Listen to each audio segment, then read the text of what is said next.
UP में इंडी गठबंधन में सीट बंटवारे को लेकर फूट पड़ गई है। सपा प्रमुख अखिलेश यादव ने पल्लवी पटेल की पार्टी अपना दल कमेरावादी को 3 लोकसभा सीट देने से इनकार कर दिया। गुरुवार को लखनऊ में अखिलेश ने 2 टूक में कहा कि अपना दल कमेरावादी से हमारा गठबंधन 2022 में था, 2024 में कोई गठबंधन नहीं है। दरअसल बुधवार शाम को पल्लवी पटेल ने अपनी पसंद के 3 लोकसभा सीटों पर चुनाव लड़ने का ऐलान किया। इसके बाद शाम तक सपा के उम्मीदवारों की एक लिस्ट आई, जिसमें मिर्जापुर सीट से सपा ने उम्मीदवार की घोषणा कर दी, जिस पर पल्लवी ने चुनाव लड़ने का ऐलान किया था। इसके बाद गुरुवार को अखिलेश ने साफ कर दिया कि अब दोनों पार्टियों के बीच गठबंधन नहीं रहा। 22 का गठबंधन था, अब 24 में नहीं है।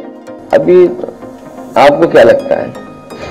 जो आपको लगता है वो न्यूज़ चलाइए। आजाद समाज पार्टी सुप्रीमो चंद्रशेखर आजाद नगीना सुरक्षित सीट से चुनाव लड़ेंगे। बृहस्पतिवार को चंद्रशेखर आजाद नामांकन पत्र दाखिल करने के लिए कलेक्ट्रेट पहुंचे। नामांकन पत्र दाखिल का समय दोपहर 3 बजे तक है, लेकिन चंद्रशेखर 3:02 पर पहुंचे। इस कारण उनका नामांकन पत्र दाखिल नहीं हुआ। वो अब शुक्रवार को दाखिल करेंगे। वहीं इस दौरान चंद्रशेखर ने मीडिया से बात करते हुए सपा व बसपा पार्टी से गठबंधन के सवाल का जवाब दिया। चंद्रशेखर ने कहा कि आपस में अच्छे रिश्ते बनाने की कोशिश होती है, लेकिन नहीं हुई। उन्होंने जो निर्णय लिया है वो अच्छा ही होगा। हम तो अपनी बहुत सारी इच्छाओं को पूरी करना चाहते हैं, लेकिन वो इच्छा पूरी नहीं होती, क्योंकि अब सरकारी तंत्र आप जानते हैं। तो पहले उन्होंने कहा कि हो जाएगा, बाद में उन्होंने कहा कि आज नहीं होगा, तो हम तो चुपचाप जो कुछ नहीं, उन्होंने कहा समय पूरा हो गया। हमें ये हम लोगों के साथ तो ये इस तरह के जो खेल हैं बहुत दिनों से चल रहे हैं। मुझे तो ये भी डर है कि ऐसा ना हो कि सरकार के लोग जो हैं यहाँ के प्रशासन को दबाव में लेके मेरा पर्चा कैंसिल करा दें।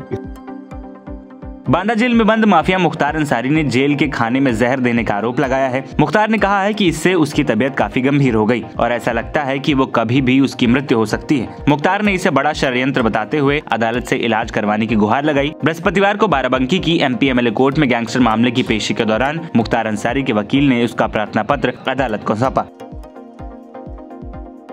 उत्तर प्रदेश के बदायूं में 2 बच्चों की मौत के घाट उतारने का दूसरा आरोपी गिरफ्तार हो गया। बेरहमी से मासूमों की जान लेने वाले मुख्य आरोपी साजिद को पुलिस मुठभेड़ में ढेर कर चुकी है। वहीं 25,000 का आरोपी जावेद फरार चल रहा था, जिसे बरेली से गिरफ्तार कर लिया गया।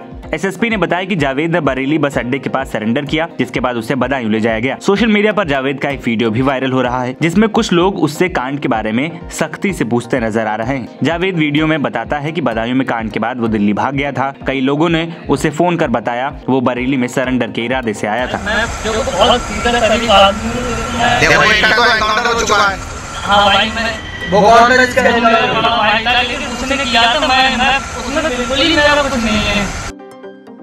यूट्यूबर और बिग बॉस OTT 2 विजेता एल्विश यादव पार्टी में सांपों के जहर को सप्लाई करने के मामले में जेल में बंद है। बृहस्पतिवार को कोर्ट ने NDPC की 6 धाराओं में से 2 धाराओं को हटा दिया। एल्विश यादव के वकील प्रशांत राठी ने कहा कि इस मामले में जमानत याचिका स्वीकार कर ली गई है और लोअर कोर्ट में बेल पर सुनवाई 22 मार्च को दोपहर में होगी। नोएडा कोर्ट में हड़ताल के चलते बेल एप्लीकेशन अप्लाई नहीं हो पा रही थी। जो पुलिस ने एप्लीकेशन दी थी उनको बढ़ाने के लिए ऑनरेबल कोर्ट के समक्ष दी गई थी, और section 22, section 27, 27A, section 29, 30, 32 NDPS act इसके लिए दी गई थी। लेकिन ऑनरेबल कोर्ट ने जो बढ़ाने का क्या है उसको कहा है कि सेक्शन 22, सेक्शन 29, 30 और 32 बढ़ाया जाता है, और एक सेक्शन 20 जो पहले लिया गया उसको डिलीट कर दिया गया है।